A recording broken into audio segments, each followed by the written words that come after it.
Hello. You can start, sir. Good evening, students. Welcome to Auricle's 21-day rapid revision series live classes for university exams. Today's topic of discussion is demography and health. I'm Dr. Preetham Shenoy from the Department of PSM. So we will have a rapid revision of important questions with volatile fact, quick revision. High-yield topics and most anticipated questions will be discussed in today's session. What are the short essays which carry 5 marks, which will be discussed today is define demography and discuss its scope in public health, explain the stages of demographic cycle and their relevance to health planning. The third question is discuss the population pyramid and its implication for healthcare. Describe the factors influencing fertility and their impact on population growth. And the last question is explain the significance of demographic indicators like birth and death rate. Why choose Auricle? The Auricle has these benefits. The first one is recorded classes.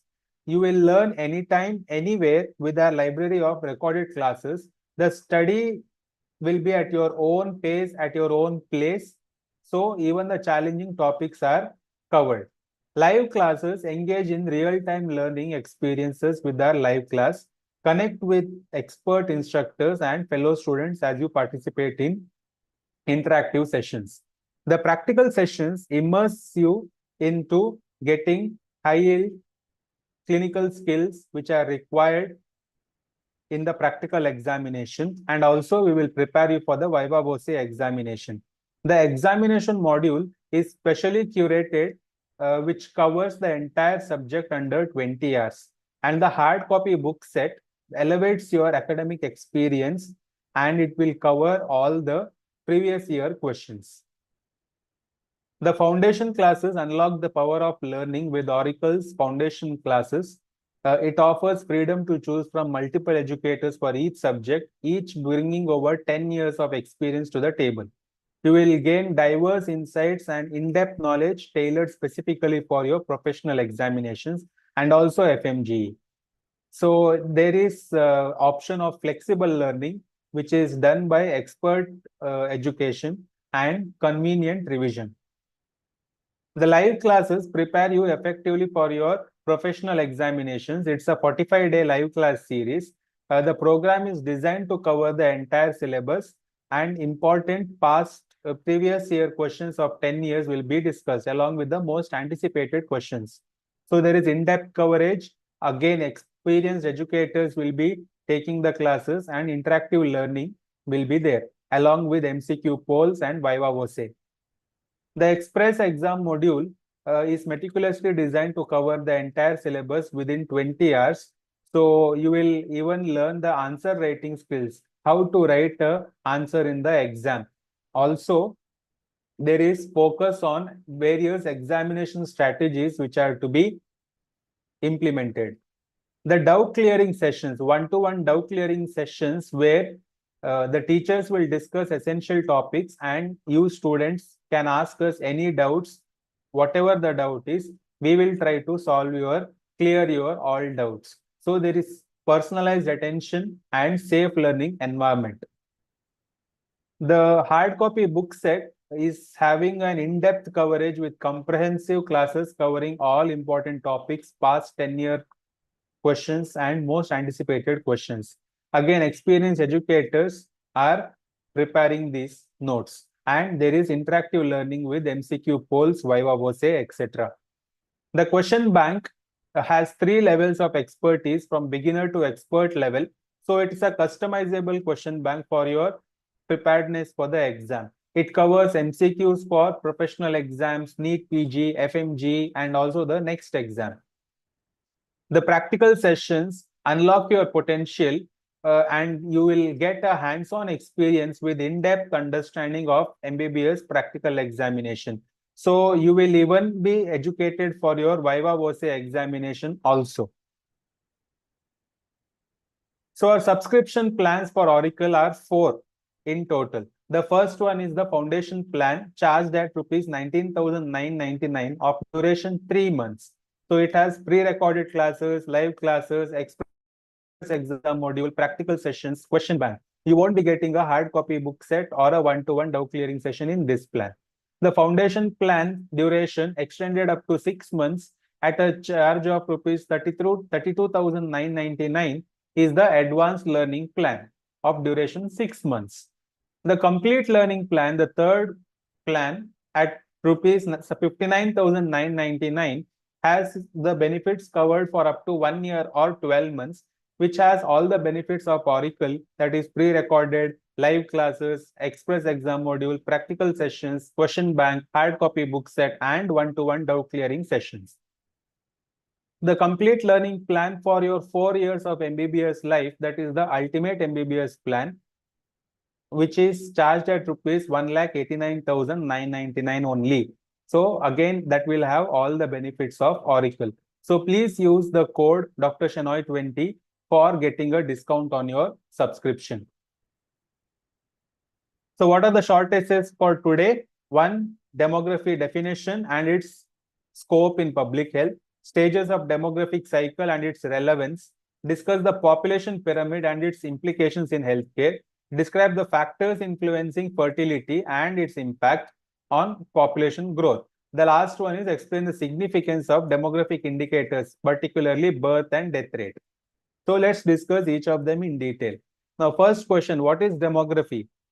The definition goes like this: is the statistical study of human population, including their size, structure, distribution, and changes they undergo over time due to birth, death, migration, and aging.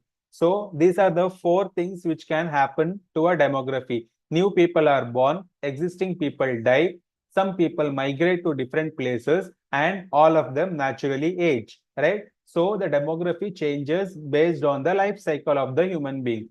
So it provides insights into the population dynamics, and it's crucial for understanding the societal trends and for health planning. So what is the scope of demography in public health? First one is population size and growth.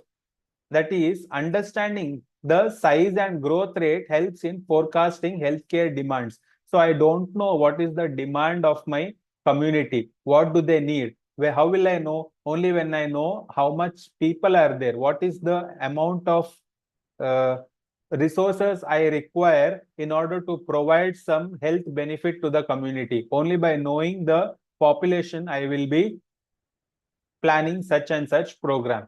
So India has 1.4 billion people as of 2023, right? So rapid population growth in certain regions creates pressure naturally on the health infrastructure. So we have to focus where there is higher density of population to increase our efforts so that the last mile delivery of healthcare is possible. The second scope is age and sex composition. The age and sex distributions are critical for tailoring the health interventions.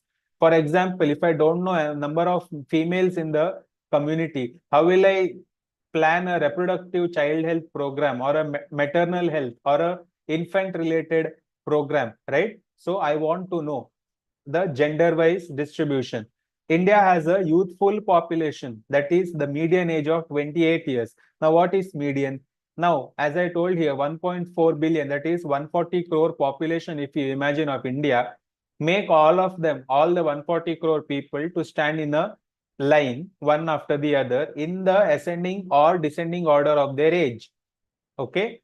When the 70 crore person, that is the 50% person, right? The middlemost person, what is the age of that person? That is just 28 years. That means more than 70 crore people are less than 28 years of age in India. That means more than 50% of the population is below 28 years in India. So just imagine how youthful the country is, but it is getting wasted, right? So necessitating investments in reproductive health, child nutrition, and also a most important education plus skills, right? What is lacking today is not only education, but skilled education, skills. We lack skills. That's why we don't get employment in India, right? The third scope, that is fertility and birth rates. Why? Fertility rates influence the maternal and child health services, right? More the fertility, more the number of births, and more the amount of pregnant women. So the total fertility rate in India has declined to 2.0 in the year 2023. This is according to NFHS 5 data. Okay, NFHS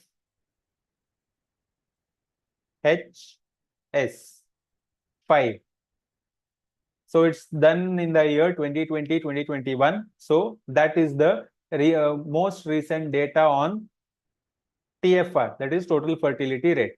So it reflects improved access to contraception and education. So people are aware about contraceptives, how to use them. That's why the total fertility rate has reduced. However, this is the cachet here. Regional disparities persist, with states like Bihar having higher TFRs impacting the health planning.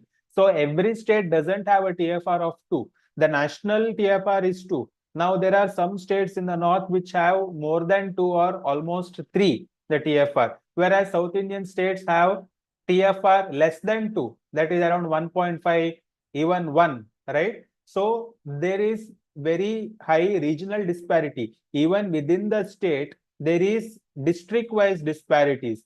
So uniformly, if all over the country, every state, every district achieves this TFR goal of 2.0, that is not the goal. Goal is 2.1.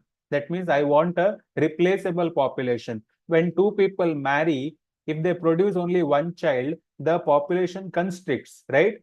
Two people are going to die when they age. So they have to be replaced by two more people, that is their children, right? So it should be at least 2 or more than 2. That is the concept of TFR as 2.1 or replaceable population.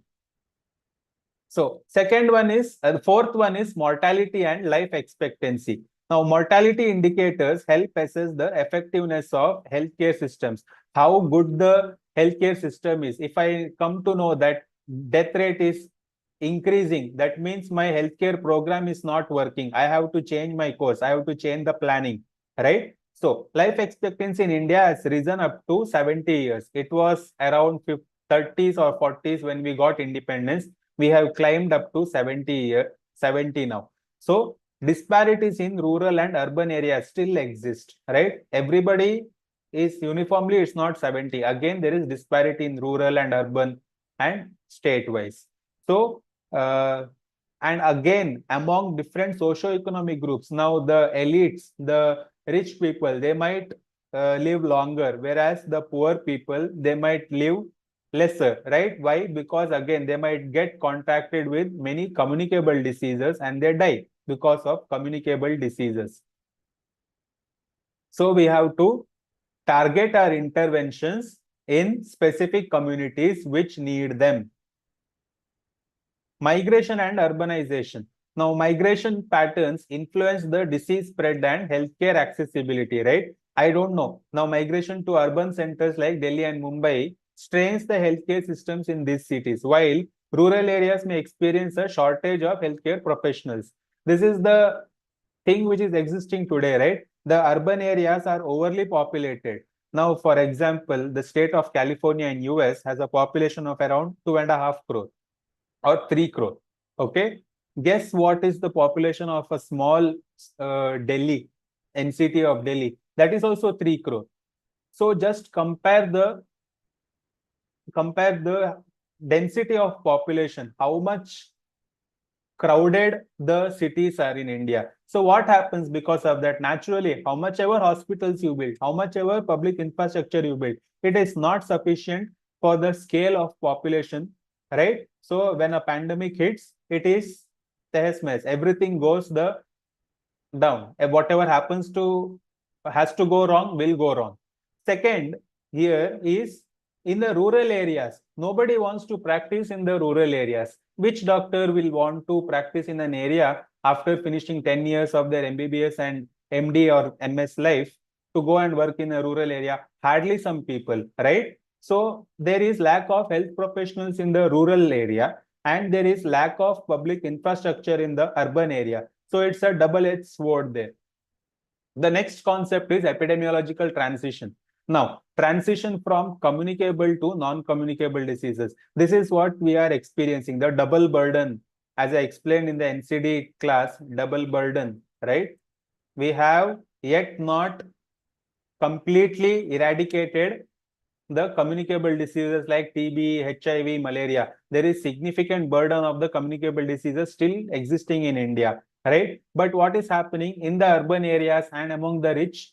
What is happening? There is increased incidence of the non-communicable diseases like obesity, hypertension, diabetes, cardiovascular diseases, stroke, cancers, etc. Right? So we are having both NCDs and communicable diseases. That's why we require what we require more amount of resources to combat the communicable diseases first. So, and again, along with that, prevent the future generation from getting newer NCDs, right? So this is how we can act to reduce the burden. What is the scope of demography in public health? The seventh one is socio-economic and cultural factors. That is, demographic data helps in understanding the health inequities and designing the culturally appropriate interventions. Whatever is culturally acceptable to that population, we have to customize that plan accordingly. Now, poverty, gender inequality, caste-based disparities continue to affect the health outcomes in India, especially in rural and marginalized communities. The last scope is health workforce planning. Now, demographic data helps in allocation of healthcare workers and facilities. Wherever it is required more in number, they will get more. Now, with a doctor population ratio below WHO's recommended 1:1,000. Now, what is the doctor population ratio in India? It is 1:10,000. This including the not only modern medicine, including the Ayush doctors, it is 1:10,000. So just imagine the scarcity of doctors in India. What are the applications of demography in public health? First one is healthcare planning and policy making. Now, the NFHS, that is National Family Health Survey, provides vital demographic data for formulating programs like NHM, right? So this is an example for healthcare planning and policy making. Second application is disease surveillance. Monitoring the demographic trends aids in early detection and containment of epidemics. The third application is resource allocation. That is, it helps in prioritizing resource distribution to the underserved areas. Maternal and child health. Data on the fertility and death rates guides the programs such as JSY, Janani Suraksha Yojana. Geriatric care, population aging trends inform the development of healthcare services for the elderly. Now, that's why we have included the geriatric care. Where did we include this? Into NPNCD, right? The National Program for NCD. It has been included there. What are the challenges? Data quality and reliability. That is, census and surveys may have limitations due to underreporting or misreporting. Regional disparities. This is more prevalent in India. That is, demographic diversity across states makes the uniform policy implementation very challenging. One size fits all is not the solution for Indian problems, right? It has to be customizable, state-wise, region-wise, district-wise, taluka-wise, or sub-taluka-wise, right? So, last one is urban health, urban-rural divide. That is, health services are often concentrated in urban areas, leaving the rural population underserved. Now, this is the image of India's population trajectory from 1950 till 2100. So till here, that is 2020, we have the data which is known, and the rest population is the trajectory, natural trajectory it will take. Now see this. This is the total population. We will reach a peak around here, right? This is the peak, that is 2060. What is the population there? More than 1.6, around 1.7 billion. That is 170 crore population. That is the peak India will attain in the year 2060, right? After that, the population will slowly start decreasing or declining, right? So again, we will reach around 1.6, 160 billion by the year 2000.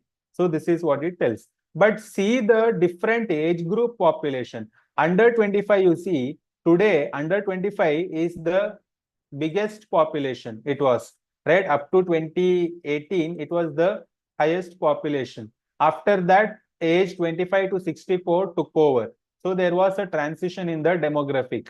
See that under 15s, they were rising and now their population has already peaked, right? So now it is decreasing under 15s. That means less number of children. That is the TFR less than 2 indicating.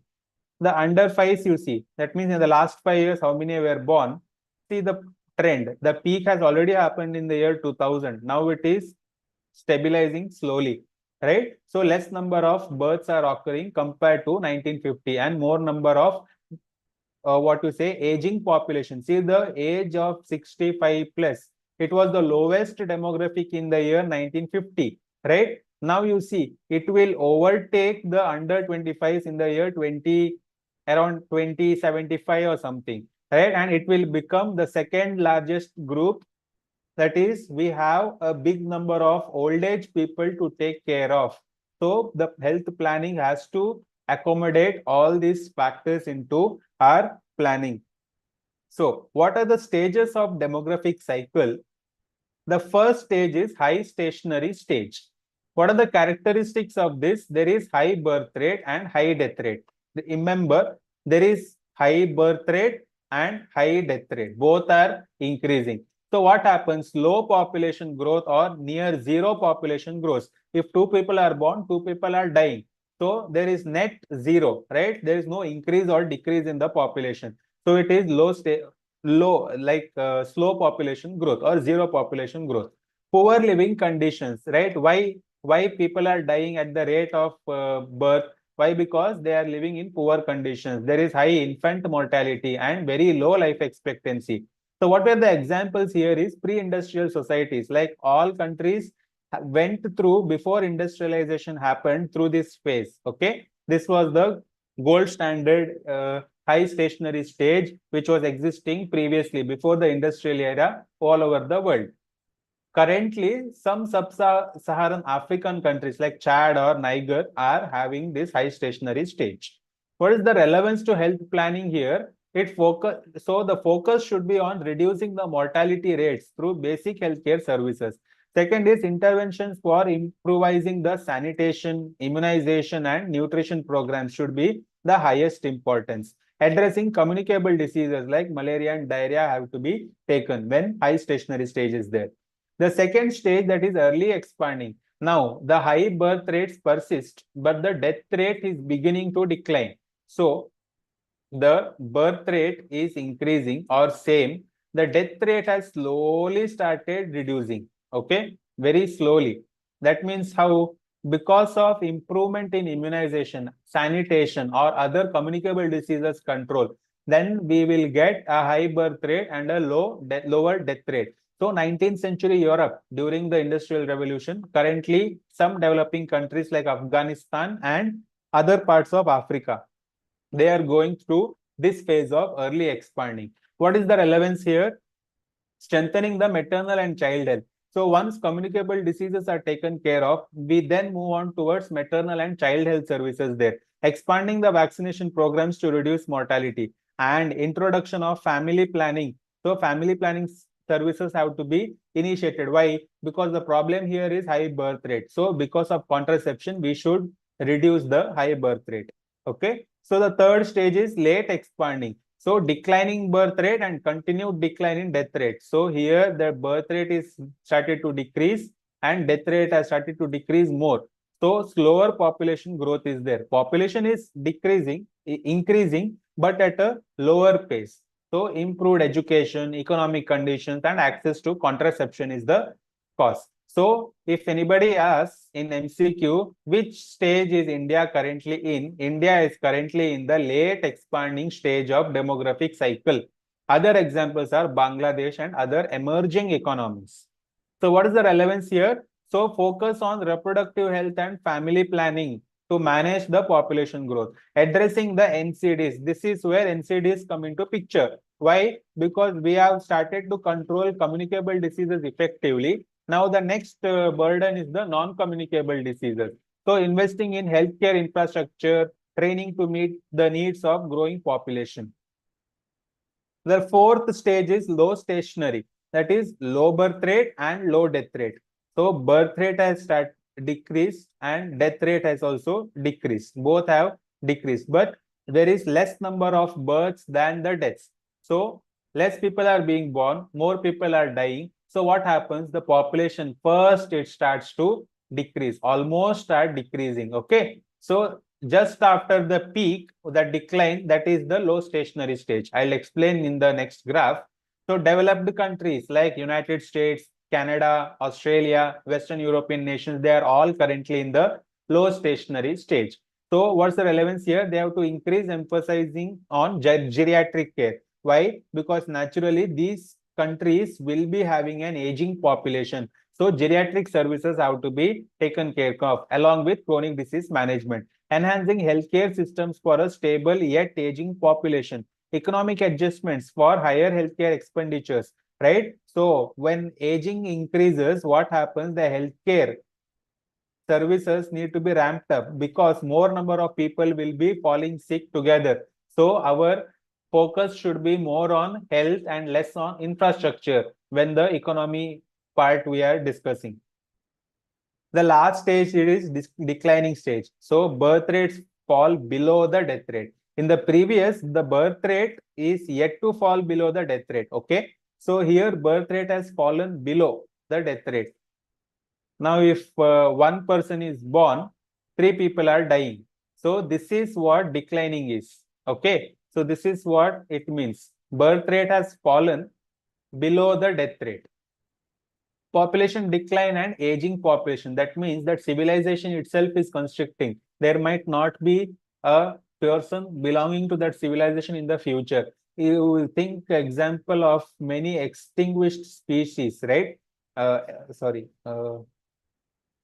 Extinguished species. So they have all gone into the declining stage. Example, Japan, Germany, Italy, and other countries in Eastern Europe are currently in the declining stage of their population cycle. So addressing the challenges for aging population, including healthcare and social security, encouraging policies for increased fertility or immigration to stabilize. Now again here, it is contradictory to contraception. So here we encourage people to have kids. Why? Because the civilization itself will be lost without people, right? So development of technologies and policies for elderly care. So we have to increase, ramp up our geriatric care and encourage people to have children. What's the relevance to health planning because of the demographic cycle? The resource allocation. So prioritizing the healthcare resources where the mortality rates are high or where the aging populations dominate, right? So we can prioritize based on these features, how we can implement our resource allocation, where more funds have to go, where more man resources are required. The second one, that is policy formulation, crafting the population specific interventions such as family planning in early stages and geriatric care in the later stages of the population growth. Third relevance is the infrastructure development, expanding or reorienting the health infrastructure to address the current and future trends. The fourth one is global health goals, aligning with the national health policies with SDGs and reducing the maternal mortality and achieving the universal health coverage. So see this graph, this green line is this green line you see, this is the demographic trend or the graph of the demographic cycle. It's a S shape or sigma shape, sigmoid curve we call, okay? Sigmoid, SIGMOID, sigmoid curve, okay? If there's a graph, so it is like this. So you see here, high stationary, that means high birth rate and high death rate. Both are high. So the population is stable, very less, not increasing. Coming to early expanding, you see the birth rate is increasing, death rate is slowly started to decrease. So the population is expanding here, early expanding. There is rapid exponential growth here. In the next one, okay, rapid exponential growth, that is late expanding. That means birth rate is increasing and death rate falls very rapidly. because of effective communicable diseases control. The next one, that is low stationary. Okay, this late expanding is the stage where India is currently in. Okay, this is where India is in late expanding. Okay, next we will go towards this low stationary, that is we reach the peak. The birth rate has started to decrease, not below the death rate. Okay, but here birth rate is below the death rate. That is the declining phase. After we achieve the peak, then slowly the population reduces. So see here, the death rate which is very high along with birth rate which is very high. Whereas in early expanding, birth rate is high, but the death rate has fallen. In late expanding, birth rate has started to decrease, death rate has started to decrease more. Low stationary, birth rate is less and death rate has been very, very less. Okay, we have reached almost the peak there. And the last declining, birth rate is less than the death rate. The next concept is population pyramid. So it's a graphical representation of the age and sex distribution of a population. Consists of two back-to-back bar graphs with one side representing males and other side females, and age groups arranged vertically from youngest at the base to oldest at the top. So it provides valuable insights into population structure, growth trends, and socioeconomic conditions. So see this population pyramid here. You see the base is 0 to 4 years, next 5 to 9, 10 to 14, 15 to 19 years, 20 to 24, 25 to 29, 30 to 34. Here this is males, this is females. What is their population? In millions they have told. So 0 to 4 males are almost 7 million, 7 million females. 5 to 9. So see here, as the age increases, the population decreases here, right? So this is how we come to know whether a population is declining or expanding. So here it is an expanding population. Why? More number of births are occurring than the deaths. So what are the types of population pyramids? As I told in the previous one, first one is expanding rapidly. That means broad base, narrow top. Okay, top is very narrow, base is very broad. If I make this thing, broad base, narrow top. Okay, this is early expanding. Examples are Guatemala, Nigeria, and Saudi. Coming to expanding slowly. Now see the base has been stationary, whereas the top is increasing more here, right? So the population has started to age more here, right? So stable population like Japan, Italy, and Greece, where the base and the top are almost a straight line. They're almost equal, right? Parallel to each other, almost equal population in each age group. And last, declining, you see, the base is less. It's constricted than the middle, right? This middle is the peak or 65 plus age group, and see their top is little bit more compared to here, right?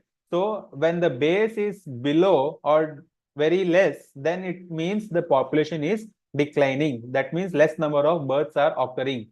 So first type of pyramid is expansive pyramid. So broad base, narrow apex. Characteristics are high birth, high death, rapid population growth. Example, Niger and Afghanistan. What are the implications here? Focus on maternal and child health services, increased demand for vaccination, nutrition, and primary health care, preventing communicable diseases and reducing the infant mortality. This is the features of expansive pyramid. As you see here, broad base, narrow top. Stationary, second one, that is uniform width throughout most stage age groups, tapering at the top. That means the population is stable with low birth and death rate and moderate aging is there. Example, United States and the Australia.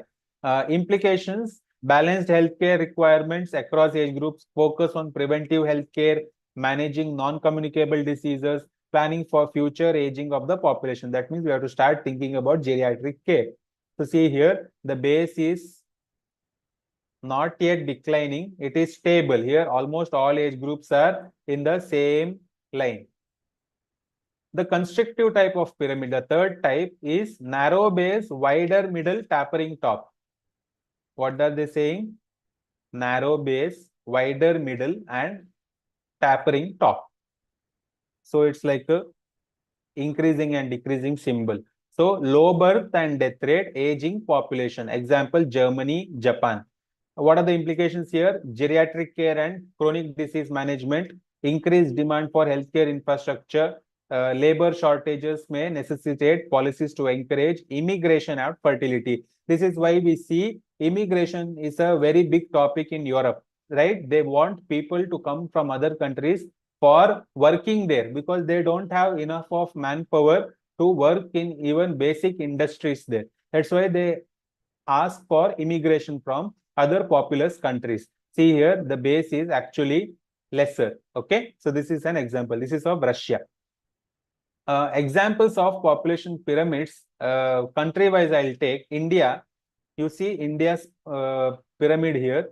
This was in the year 2023, right? For the first time, the birth rate is less. The 0 to 4 age group is less. So that means India has almost reached the peak, that is low stationary phase, right? So see the middle age group, that is 25 to 29, 20 to 24. That is the highest number of population. 20 to 24, 24, 25 to 29. Or if you take 15 to 34 years, 15 years to 34 years, this is where the maximum population of India is, right? This is where the maximum population is. And see the aging population here. They are also increasing in number. Okay. So this will be in the year 2000. Or this is the projection. This is the projected India's population pyramid in the year 2000. That is almost 75 years from today. See the apex, almost 100 plus. There are almost 1% of the population. See the aging population, which is all very highly increasing. See the narrow base. So the population has started to decline. Second one is Nigeria, that is expansive. Okay. Third one, population for constrictive, that is declining phase, is Japan. What are the implications? First one is health infrastructure. So younger populations require robust maternity wards, pediatric services, and vaccination programs. Aging populations need more geriatric care, rehabilitation, and chronic disease management. So this is how health infrastructure should be built. Resource allocation, demands for healthcare professionals vary with the population structure. Example, pediatricians in the expansive populations and geriatricians in the constrictive ones. As you know, in the expansive pyramid countries, what does it mean? They have higher number of birth rates, so more number of pediatricians and ANC, OBG doctors. Whereas in the aging population, more of geriatricians are required. Policy making, expansive pyramids necessitate family planning, public health campaigns. Constrictive pyramids require policies promoting higher fertility or immigration. Disease pattern, younger populations are more prone for infectious diseases. Older population have NCDs, right? So economic implications, expansive populations strain the healthcare resources. Aging population increase dependency ratios and require innovative healthcare financing models. So this is not for today. I'll discuss in some other class. Factors influencing fertility and their impact on population growth. What are the factors? First one is biological factors, that is age of the mother. Now, women aged 20 to 35 are generally the most fertile age group. So early or delayed childbearing reduces the overall fertility. So age is one of the factors for fertility, right? So high fertility in early marriage societies leads to a rapid population growth. That is what we had. No, we had even teenage marriages. Less than 18-year-olds child marriages were happening, which is banned now. Now there is a policy change where the government is proposing for making the female age from 18 to 21. Now the legal age for marriage for women is 18, male is 21. They want to make even the women's age also as 21 instead of 18. Why? To prevent this early marriage societies and teenage pregnancy. Next one is health and nutrition. That is, poor health or malnutrition can reduce the fertility. Obviously, definitely, fertility is nutrition based.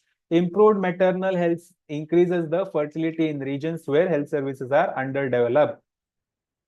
Breastfeeding, prolonged breastfeeding acts as a natural contraceptive, right? So this is again a biological factor. Reduced fertility in traditional societies relying on the breastfeeding practice. Infertility and subfertility, that is diseases like PCOD, infections, genetic issues, they affect the fertility of the woman. Declines in fertility leading to slower population growth. This is how it will cause. Next, coming to socio-economic factors, they are first one, education. That is, higher level of education, especially among women, leads to delayed marriages and lowers the fertility, right? So, increase in literacy will lead to decrease in the birth rate. Employment and economic status. Women's participation in the workforce reduces the fertility as career aspirations delay or limit the childbearing, right? So increases the dependency on fewer working age individuals in aging population. Urbanization, urban living is associated with better access to contraception, right? So, and small family norms, nuclear family, hum do, hamare do. So, fertility declines in urban areas naturally. Income levels, higher income often correlates with lower fertility due to lifestyle choices and career focus. They are more focused on the career and less on the family. Culture and religious factors, marriage patterns, early marriages, they impact, right? Cultural norms, societies emphasizing large families, they have higher fertility. Example, labor or social status. Slows the demographic transition in the conservative societies. Religious beliefs. So religions or communities opposing contraception, they tend to have higher fertility. So it sustains the high population growth in certain religious groups or economic groups. Living conditions, high mortality in areas with poor sanitation and healthcare leads to higher fertility to compensate for the losses, right? So, sustained population growth in underdeveloped regions. Climate and resources, resource poor environments may encourage smaller families for economic reasons. Access to contraceptives, the technological and healthcare factors, that is availability of contraceptive methods like oral pills, IUDs, sterilizations, they reduce the fertility. So improvising the National Family Planning Program decreases the fertility rates. Improved maternal and child health care reduces the infant mortality, reducing the need for larger families. Pro-natalist policies by the government, like in Japan, for example, they give incentives to encourage childbearing, right? So this increases the birth rate. Anti-natalist policies like family planning initiatives in China. So they had one child policy, which reduced the fertility. Now China is also in the low stationary phase. So it will go into a declining phase soon. So that's why they have reversed that policy. They have stopped the policy in the year 2022. Now no more China is propagating one child policy. Why? Because they also know, because when the population ages, obviously the civilization will start to decline. So now they are again encouraging childbearing. What are the impacts of fertility on population growth? High fertility leads to rapid population growth, straining the resources, infrastructure, and services like education and healthcare. Common in where low-income countries undergoing a early demographic transition. Declining fertility, what will it lead to? Population stabilization or decline, right? So reducing the pressure on resources, but leading to aging populations and labor shortages, seen in developed countries like Japan and Germany. So here immigration is into picture. Regional disparities, that is the third impact. So fertility differences within a country create uneven population growth, complicating the policy making. Best example, India. States like Bihar have high fertility, whereas South Indian states, for example, Kerala, has a below replacement fertility. That is, the TFR of Kerala is less than 2, almost, I think it's 1.9 or 1.8. I'm not sure. So a case scenario we'll discuss with an example here. Background is India is the second most populous country in the world. Now it is first, 140 crore people. The TFR has declined from 5.7 to 2.0 in the year 2023. It was 5.7 in the 1950s. Now it is 2.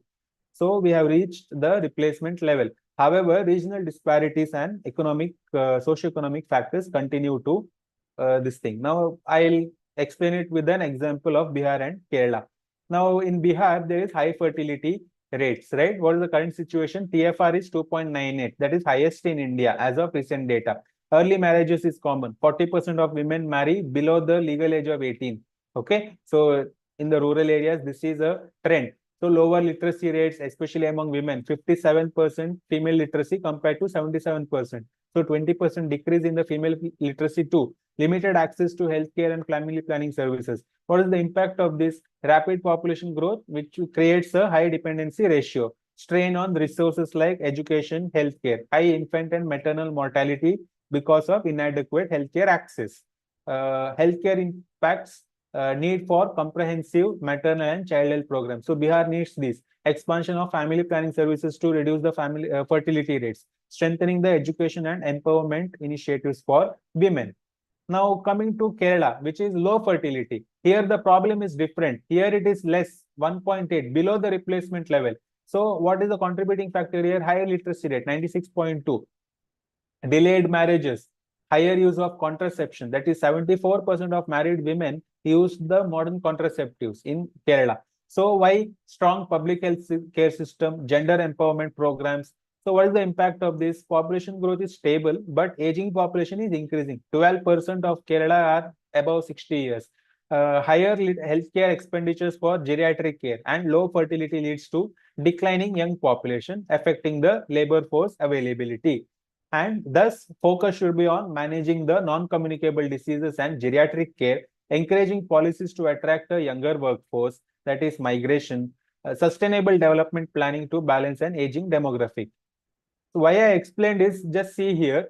So again, TFR 2.98 and 1.8. Female literacy 57%, 96.2%. Healthcare access is limited here, well developed here. Population growth is rapid here, whereas it is stable or declining in here. Second example. Key challenge is what here? High dependency ratio. That means they require jobs, they require education, they require better healthcare access.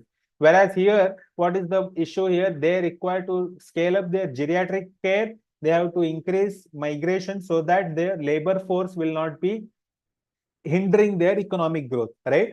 So what are the key lessons here? Targeted interventions are required. No, states like Bihar require investment in education, family planning, and healthcare infrastructure, whereas Kerala leads a focus on elderly care, chronic disease management, and economic policies to address the workforce shortages. So how the national policies affect? So India's healthcare strategy should consider regional disparities in the fertility rate and thus allocate accordingly. Like programs like Mission Parivar Vikas aim to reduce fertility in high TFR states through improved access to contraceptives and health education. What is the significance? This is the last question. That is significance of demographic indicators, that is birth rate and death rate. So the crude birth rate is number of live births per thousand. Number of live births. That means the child is living when it is born. It is not a stillbirth. The baby is alive when it is born. That is a live birth. So live births per thousand population. For every 1,000 population, how many live births have occurred? That is the crude birth rate. So what is the significance here? High birth rate indicates a rapid population growth. So strain on again what? Food, housing, education, and healthcare. Low birth rate leads to a population declining in aging, requires policies to sustain workforce and economic growth because of labor shortage. So indicator of development. Birth rate is an indicator of development. It is healthcare. It has healthcare implications, and there is regional disparities. Birth rate varies significantly between regions, reflecting a socioeconomic, cultural, and healthcare access differences. Coming to the death rate, it is number of deaths per 1,000 population in a given year. So deaths per 1,000 population. For every 1,000 people, how many deaths are happening in the society? What is the significance here? High death rate indicates poor healthcare, low life expectancy, inadequate living condition. Low death rate suggests better public health system, higher life expectancy, and improved socioeconomic conditions. Again, indicator of health status, that is death rate, reflect the burden of the disease. What are the prevalent chronic illnesses? Decrease in death rate is often due to advancement in medicine. So if we want to know the success of any program, that means the death rate, mortality rate has to reduce. That is the first sign. Okay. Healthcare planning, how it is important, understanding the causes of death, how the deaths are occurring. Is it communicable disease or non-communicable disease? So we can strategize our resources more into which part. Okay. So that is how it does. Demographic transition. Death rates decline in early stages of demographic transition due to improvement in the health and sanitation mainly. Okay. Stabilizing death rates in the later stage indicates an aging population and shift in the disease burden, that is from communicable to non-communicable. So what is the combined significance here? First one is natural population growth. That means difference between the birth and death rate determines the natural increase or decrease in the population, right? So rapid population growth occurs when birth rate is significantly higher. Demographic transition, relationship between the birth and death rate forms the basis of demographic transition model, which explains the shift in the population growth over time, as we told in the demographic cycle, right? Economic implications. High birth and death rate in developing countries may impede the economic development due to higher dependency ratio. Now, what is dependency ratio? It is number of people who are dependent, that is less than 18 years and more than 60 years. Okay. These are the dependent population in India, right? Less than 18, that is non-legal age, and more than 60, that is elderly population. They are the dependents. And denominator ratio of this population, less than 18 years plus more than 60, to 19 to 59 years, that is the non-dependent population. Okay, so this ratio is the dependency ratio. Now what will happen if the ratio is high? That means more number of people are less than 18 and more than 60 compared to 19 to 59. What happens that time? That means these less than 18 people will slowly go into this age group, right? So 19 to 59. So what does it mean? We have higher economic potential. The country has a demographic dividend there. Country can progress because of a low, higher population, which is less than 18, right? Youth population. Whereas if the dependency ratio is increasing because of more than 60 age group, that is in declining areas, what will it tell? These 19 to 59, especially this late 50s people, they will slowly go into the numerator. That means again the dependency is increasing, but the 19 to 59 population is decreasing. So the work related, who contributes the most to the economy is the 19 to 59, the productive age group, right? Economic produce is mainly by the 19 to 59 age group. So that is how dependency ratio affects the economy of the country. More the demographic dividend, it's the better always. So thanks for watching Auricle. I suggest you to follow all the Auricle social media handles, and please download the app on either Google Play or Apple Store. And please attend my next class, that is on contraception. Thank you for watching Auricle. Thank you.